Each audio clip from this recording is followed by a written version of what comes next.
نیک باپ کی بد اولاد، بد باپ کی نیک اولاد۔ اصل حقیقت کیا ہے؟ کیا آپ نے کبھی سوچا ہے نیک لوگوں کے گھر میں کبھی نافرمان اولاد کیوں پیدا ہو جاتی ہے، اور بعض اوقات گناہ گار گھرانے میں ایک نیک اور صالح بیٹا یا بیٹی کیسے پیدا ہو جاتی ہے؟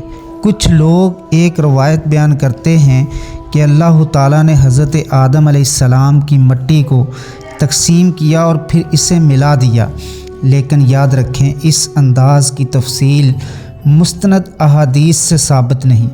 البتہ ایک صحیح روایت میں آتا ہے کہ نبی کریم صلی اللہ علیہ وآلہ وسلم نے فرمایا، اللہ تعالیٰ نے حضرت آدم علیہ السلام کو زمین کے مختلف حصوں کی مٹی سے پیدا فرمایا، اسی لیے ان کی اولاد مختلف رنگوں، مزاجوں اور طبیعتوں کی حامل ہے۔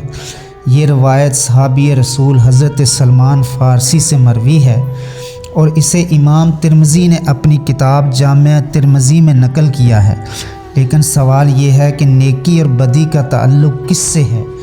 قرآن میں ہمیں ایک بڑا اصول دیتا ہے، ہر انسان اپنے عمل کا خود ذمہ دار ہے۔ دیکھیے حضرت نوح علیہ السلام جیسے عظیم نبی کے بیٹے نے ایمان قبول نہ کیا، یہ ہمیں کیا سبق سکھاتا ہے؟ یہ کہ ہدایت صرف نسب سے نہیں ملتی، ہدایت اللہ کی توفیق، انسان کی نیت اور اس کے انتخاب سے ملتی ہے۔